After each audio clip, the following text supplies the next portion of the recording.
আছো? আশা করি সবাই ভালো আছো। বন্দনা ব্লগ ইউটিউব চ্যানেলে সবাইকে জানাই স্বাগত। নতুন বছরটা সবাই অনেক আনন্দ করো, সবাই সুস্থ থাকো আর আমার পাশে থেকো, এটাই কামনা করি। তো ব্লগটা তোমরা দেখতে থাকো, আশা করি তোমাদের ভালো লাগবে। সুপ্রভাত বন্ধুরা, আজকের সকালটা শুরু করলাম আমার গাছে সুন্দর একটা ছোট্ট ফুল দিয়ে। আগের বছর এই গাছটায় অনেক ফুল হয়েছিল, এই বছর প্রথম এই ফুলটা হলো। এরপরে চলে আসলাম ঘরে। নতুন বছরের দিন যেই ঘরটায় 24 ঘন্টা কাটাই, সেই ঘরটাকে সুন্দর করে একটু গুছিয়ে নিলাম। আর এই বিছনার চাদরটা না সেদিন বাড়ির উপর থেকে রেখেছিলাম। তো ঘরটা গোছানো হয়ে গেছে, এবার যাবো একটু বাইরে। দেবাংশী ওর দাদুর বাইকে করে ঘুরে বেড়াচ্ছে, ওকে ঘরে নিয়ে আসবো, নিয়ে এসে সকালের খাবারটা খাইয়ে দেবো। ওই দেখো দেবাংশী কত আদর খাচ্ছে আজকে।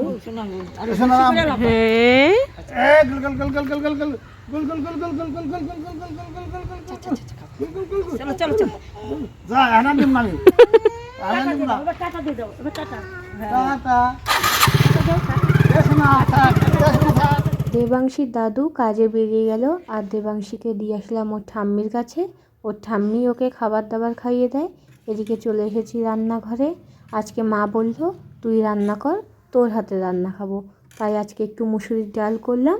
আর এদিকে তোমাদের দাদাভাই এনেছে আজকে মাটন, তো মাটনটাকে রান্না করব।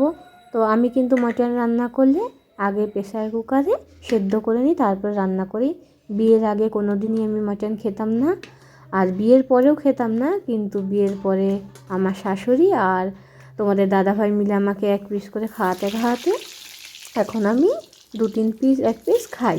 তবে খুব যে ভালোবাসি তা না, কিন্তু তোমাদের দাদাভাই আমার হাতে যতগুলো রান্না আছে তার মধ্যে থেকে মাটন কিন্তু ও খুব ভালো খায়। আর সবসময় বলে যে তোমার সাথে মাটন রান্না করায় কেউ পারবে না, তুমি খুবই সুন্দর রান্না করো। জানি না আমি কতটা সুন্দর করি, তবে আমার তো মনে হয় না, ও একটু বাড়িয়েই বলে। যাই হোক, আজকে তোমাদের সাথে একটু আমি কিভাবে রান্না করি সেই রান্নার রেসিপিটাও সঙ্গে শেয়ার করে নিই, আর তোমাদের সাথে গল্প করতে থাকি রান্নাটা করতে করতে। তাহলে দেখতে থাকো। অনেক দিন পরেই বাড়িতে মাটন রান্না করছি, আন্দাজটা ঠিক বুঝতে পারছি না।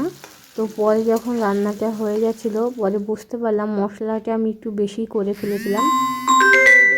তোমাদের দাদাভাই এদিকে আজকে সকাল সকাল গঙ্গা থেকে স্নান করে চলে এসেছে মাটনের গন্ধে গন্ধে, যে কখন রান্না হবে আর কখন খাওয়া দাওয়া করবে। তো আমার কাছে মনে হয়েছিল একটু মশলাটা বেশি। ও বলল যে না না ঠিক আছে, একদম পারফেক্ট, একদম ফার্স্ট ক্লাস হয়েছে। এত প্রশংসা, বাবা খুব প্রশংসা করছিল ও আজকে। যাই হোক, আমার ভালোই লাগছিলো, মিথ্যা বলছিল না সত্যি, জানি না সত্যিই বলেছে, কারণ ও অনেকটা তৃপ্তি করে খেয়েছে। আর আমি না মাটন রান্না করলে ঝোল রান্না করতে পারি না, আমার একটু জুসি জুসি হয়ে যায়, মানে খুব ঝোলও থাকে না আবার খুব শুকনো না, এরকমভাবেই আমি রান্না করি। তো রান্না বান্না করে খাওয়া দাওয়া করে নেবো। আজকে সেমন কোনো প্ল্যান নেই নিউ ইয়ারে যে কি করব। তো ভেবেছিলাম বাড়িতেই হয়তো আজকে দিনটা কাটাবো। তো এরপরে না আমি একটু কাবুলি ছোলা ভিজিয়ে রেখেছিলাম, যে রাত্রিবেলায় মাংসের কিমা আর এই যে চর্বিগুলো আছে সেইগুলো দিয়ে আমি কাবুলি ছোলা রান্না করবো, আর সঙ্গে রাতে রুটি করব। কারণ যেহেতু কোনো প্ল্যান নেই, কোথাও যাব না, পিকনিকও করছি না। কালকে মানে 31শে ডিসেম্বর পিকনিক করেছিলাম, দেখলেই তো তোমরা ব্লগটা, আমরা 4 জন মিলে। তো আজকে ফার্স্ট জন্মদিন, আর কোনো প্ল্যান নেই। তাই কী করব, বাড়িতে রান্না বান্না করি, এইভাবেই সময় কাটাই। দেখো এদিকে আমার কিন্তু মাটনটা হয়েই এসেছে।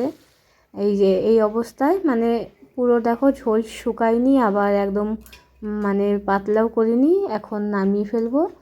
ঠিক আছে, তোমাদের দাদাভাই এসেছে, খেতে দিয়ে নিই, পরে আবার দেখা হবে তোমাদের সাথে। এই শাড়িটা মা পুজোর সময় দিয়েছিল, তখন পরা হয়নি, তো আজকে একটু পরেছিলাম, কারণ তোমাদের দাদাভাই ফোন করে বলল একটু রেডি হও, বেরোবো। তো কোথায় যাবে আমি কিন্তু জানি না, তাই এই ছাপা শাড়িটাই পরেছিলাম।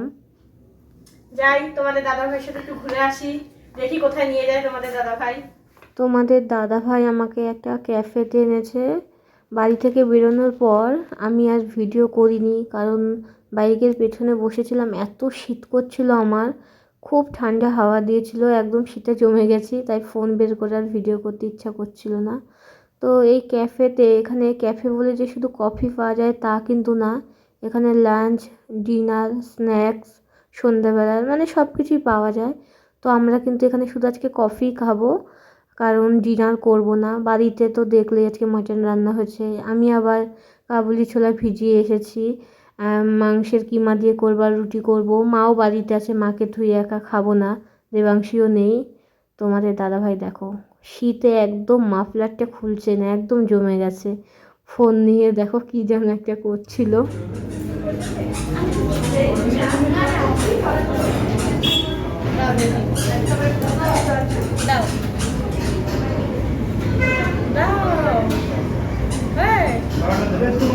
তোমাদের দাদাভাই যদি আমাকে আগে বলতো ও আমাকে ক্যাফেতে আনবে, তাহলে আমি একটু সেজে গুজে আসতাম। আমি দেখো নর্মাল একটা ছাপা শাড়ি পরে চলে এসেছি, আর আজকে ক্যাফেতে ভালোই ভিড়, তো আমার সেই কারণে একটু লজ্জা লাগছিলো। যদিও সবাই যে যার নিজের মতন ব্যস্ত ছিল, ফ্যামিলি নিয়ে, ফ্রেন্ডদের নিয়ে। আমার প্রতি সেমন কেউ অ্যাটেনশন দেয়নি যে আমি কী পরে এসেছি, কী করছি, তাই আমার খুব একটা আনকমফোর্টেবল লাগেনি। যেহেতু আবার চাদর দিয়েও কাভার করা ছিল আমার শাড়িটা। তোমাদের দাদাভাই বলছে দেখো অন্য কিছু খাবার খেলে খাও, অসুবিধা নেই, শুধু কফি কেন খাবে।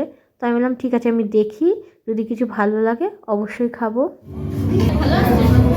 ভিডিও হচ্ছে তো। তারপরে দেখো আমি বললাম না আমি কিছু খাবো না, বাড়িতে সব গোছানো আছে, বাড়িতে যাবার রান্না বান্না করতে হবে, তুমি তাড়াতাড়ি চলো। দেবাংশীকে ওর দিদার কাছে রেখে এসেছি। রেস্টুরেন্টটা কিন্তু ভালোই ছিল। তো এরপরে দেখো আমরা বাড়িতে চলে এসেছি। বাড়িতে আসার পর ও আবার কোথায় বেরিয়ে গেল। আবার মা সব গুছিয়ে রেখেছিল, আমি তো শুধু ছোলাটা ভিজিয়ে রেখেছিলাম। মাকে ফোন করে বলেছিলাম যে মশলা করে রাখবে, সব কিছু কেটে আটা মেখে রাখবে। মা তাই সব কিছু গুছিয়ে রেখেছিল, তাই আমি একটু খুন্তিটা নেড়ে আমি রান্নাটা করেছিলাম। এই দেখো ওই বাড়িতে দিয়ে আসতে যাচ্ছি আমার শ্বশুরমশাইকে। তো আমার শ্বশুরমশাইও আমার হাতের রান্না একটু ভালোই বাসে খেতে। ঠিক আছে, আজকে তোমাদের সঙ্গে অনেক গল্প করবো। হ্যাঁ বন্ধুরা, ঠান্ডার মধ্যে গিয়ে বাইরে এত শীত করছিল, কিন্তু ঘরে সত্যি কথা ঘরটা খুব গরম, আমার অতটা শীত করছে না। দেখো চাদরটা খুলে রেখেছি, ওপরে এসেছিলাম লাইভ ভিডিও করতে। তো আজকে সবাই ব্যস্ত, তার জন্য লাইভে কেউ সেভাবে জয়েন হয়নি, তাই ভিডিওটা অফ করে দিয়েছি। তো আজকের দিনটা আমার ভালো খারাপ সব মিলিয়ে মোটামুটি গেছে।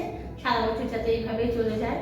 আর তোমরা আমার পাশে থেকো, যারা এখনো পাশে আছে তাদের জানাই অসংখ্য ধন্যবাদ, আর যারা পাশে নেই তাদেরও জানাই ধন্যবাদ। ঠিক আছে, আর যদি আমার চ্যানেলটা কারো ভালো লাগে, চ্যানেলের ভিডিওগুলো তোমরা একটু ভিজিট করো, আমার পাশে থেকো, আমার চ্যানেলটাকে একটু সাবস্ক্রাইব করে দিও, আর ভিডিওটা ভালো লাগলে লাইক করো। Happy new year. যাদের 2024-এর অনেক মনের আশা পূরণ হয়নি, আমি প্রার্থনা করি তাদের যাতে মনের আশা সকলে সব 2025-এ যাতে পূরণ হয়ে যায়। তোমরা ভালো থাকো, সুস্থ থাকো। এইটুকু কিন্তু সবসময় ব্লগ ভিডিও শেয়ার করি, কখনো মনের কোনো কথা বা কিছু শেয়ার করা হয় না ভিডিওতে। তো আজকে কয়েকটা কথা মন চাইছে একটু তোমাদের সাথে শেয়ার করি। জানি না শেয়ার করাটা ঠিক হবে কি হবে না। তো নতুন বছরে সবাই মানে চাই না কোনো আমি মানে মন খারাপের কথা বলতে, তাও আজকে কথাগুলো আমার বলতে খুব ইচ্ছা হচ্ছে। যে কিছু কিছু মানুষ আছে তারা এতটাই মানে থার্ড ক্লাস হয় যাকে বলে, আজ হোক কাল হোক নিজের মানুষগুলো কিন্তু নিজেরই থাকে।